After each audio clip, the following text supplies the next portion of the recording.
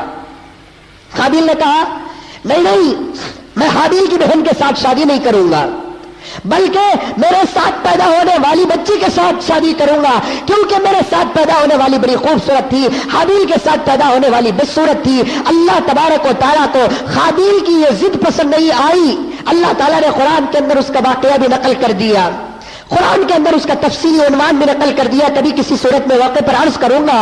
بتانا میں آپ کو چاہتا ہوں ایک عورت کی محبت سب سے پہلے دنیا کے اندر کتنا بڑا فتنہ اور فساد پیدا کرتی ہے. دیکھیے حابیل نے دیکھا اب میری دال میرے ابا کے پاس غلطی نہیں, آخر میرا ابا پیغمبر ہے, وہی ہوگا جو میرے ابا چاہیں گے, اس لیے کہ میرے ابا اللہ کے پیغمبر ہے.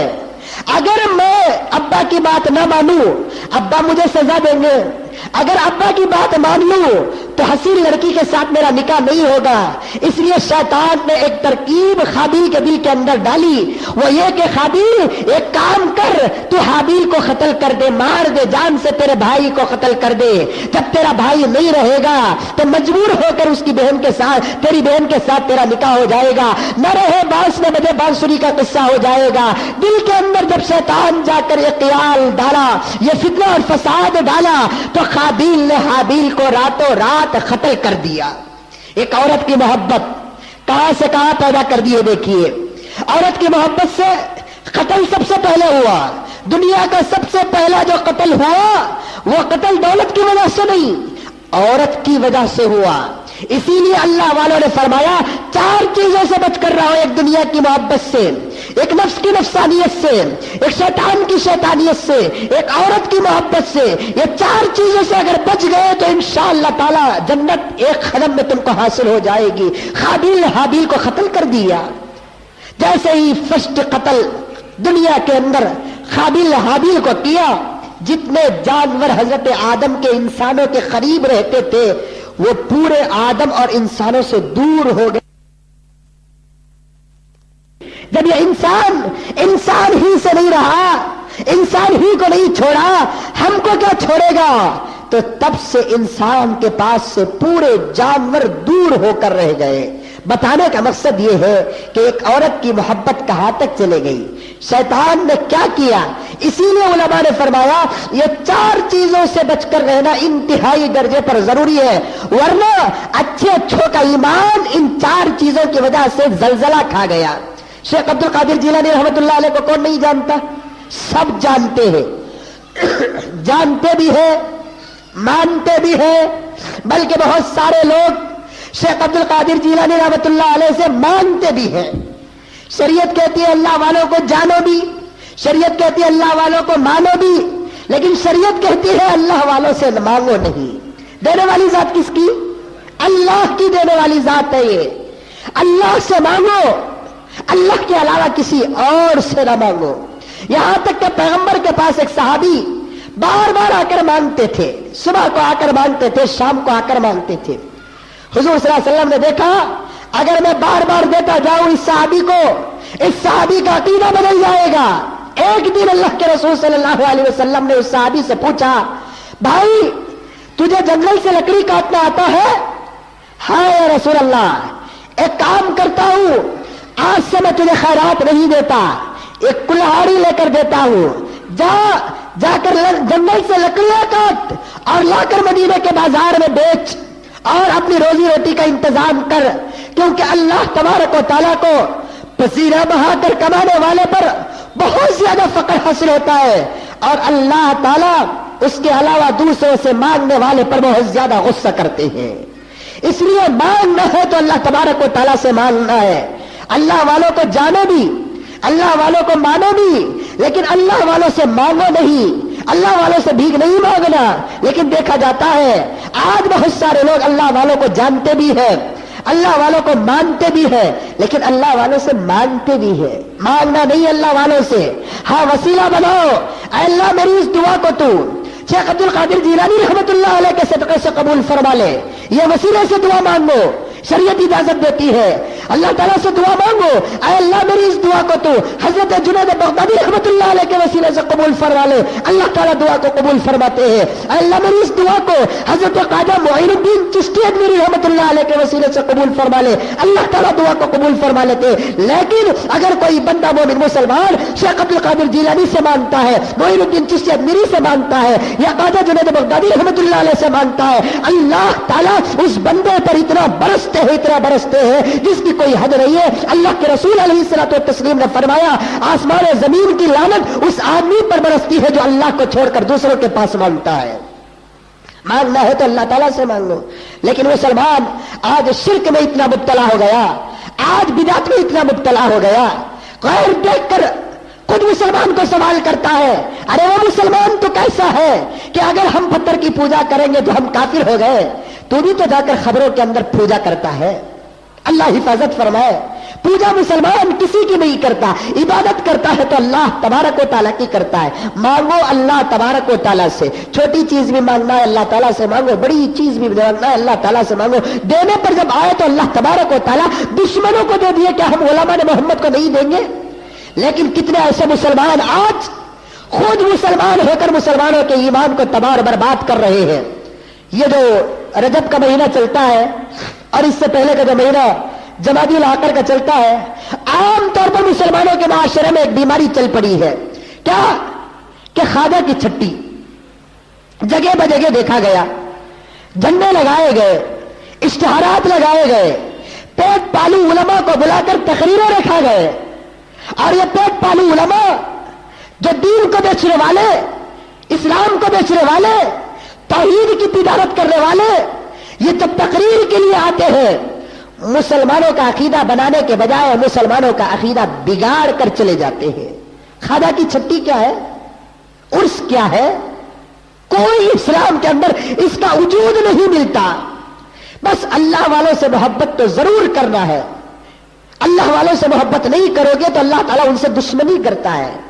دنیا کا کوئی مولوی ایسا نہیں جو کسی ولی سے بغاوت سکھاتا ہے.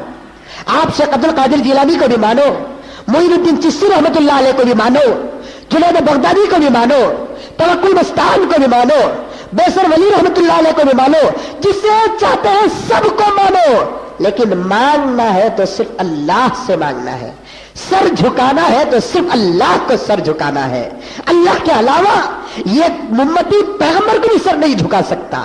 لیکن افسوس میرے دوستو, آج مسلمان کا عقیدہ اتنا تباہ ہو گیا. پرسوں 2 دن پہلے مغرب کی نماز میں باغ سوار مسجد میں پڑھا. 2-3 منٹ کی تاخیر ہو گئی. پہنچتے فوراً گیا, گاڑی کھڑا کر جب جا رہا ہوں جو نیچے درگاہ ہے اور اوپر مسجد ہے. جب میں جا رہا ہوں اوپر نماز چل رہی ہے, نیچے مزار کے پاس بہت سارے بے نمازی اپنے سروں کو ولی کے مزار پر ٹیک کر رو رہے ہیں. ادھر نماز چل رہی ہے, یہاں شرک کا بازار گرم ہو گیا ہے. اللہ کو کتنا غصہ آتا ہوگا, اللہ کو کتنا غصہ آتا ہوگا.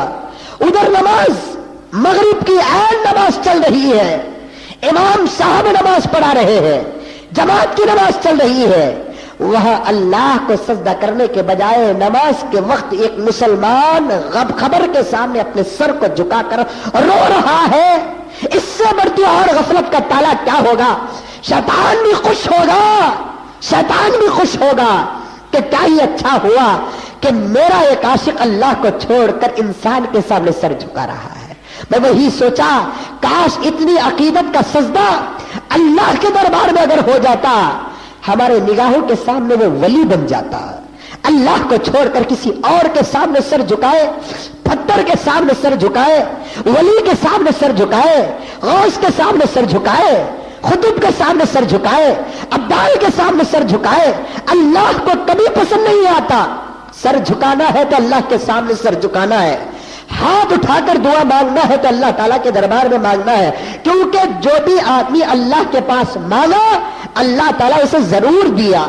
واقعہ سنے ہوں گے آپ, فرعون مصر کا بادشاہ, خدائی دشمن کرنے والا, خدائی دشمنی کرنے والا, اپنے آپ کو بہت بڑا ماننے والا. اللہ تعالیٰ نے اسے عبرت کی موت دیا. جانتے ہیں کہ دریائے نیل میں اللہ تعالیٰ نے حضرت موسیٰ علیہ الصلوۃ والتسلیم کو پار کر کے فرعون کو غرق کر دیا. فرعون ڈوبتا گیا. لمبا چوڑا واقعہ ہے, کبھی عرض کروں گا, یا آپ سنے ہوں گے. دریائے نیل پر فرعون ڈوب رہا ہے. اب مصیبت میں اللہ یاد آتا ہے. اب دیکھا میں خدا ہو کر میری دال پانی میں نہیں گل رہی ہے, اب سوائے موسیٰ کے خدا کو پکارنے کے اور کوئی راستہ میرے پاس نہیں ہے. تو فوراً وہ موسیٰ علیہ السلام کو پکارتا ہے, موسیٰ مجھے بچا لو, میں تمہارے خدا پہ ایمان لے کر آ جاؤں گا. اب اللہ تعالیٰ نے حضرت موسیٰ کو کہا کہ موسیٰ سامنے دیکھ کر چلنا ہے, پیچھے پلٹ کے نہیں دیکھنا ہے کہ ہوتا کیا ہے. اب اللہ کا قانون ہے, موسیٰ سنتے بھی نہیں, پکار کا جواب بھی نہیں دیتے. موسیٰ بچا لو موسیٰ. موسیٰ کہاں سنیں گے؟ موسیٰ کے پاس بچانے کی طاقت کیا ہے؟ چلے گئے آگے. پورا ڈوب گیا فرعون, ہاتھ سے اشارہ کر رہا ہے, اب بھی پلٹ کر نہیں دیکھ رہے ہیں. جب پورا ڈوب گیا فرعون, سوکھے ہوئے پتے کی طرح پانی کی لہروں میں غوطہ لگاتا ہوا آ رہا ہے, غوطہ لگاتا ہوا مارتا ہوا جا رہا ہے. اس وقت اللہ تعالیٰ نے حضرت موسیٰ سے کہا کہ موسیٰ اب پلٹ کے دیکھو ہم نے ہمارے دشمن کے ساتھ کیا معاملہ کیا. جب ہم پکڑنے پر آئیں گے نا, ہماری پکڑ سے کوئی بچ نہیں سکتا. ان بطش ربی کا لشدید, ہماری پکڑ بہت سخت ہے موسیٰ, ہم پکڑنے پر آ جائے تو ہماری پکڑ سے کوئی بچ نہیں سکتا.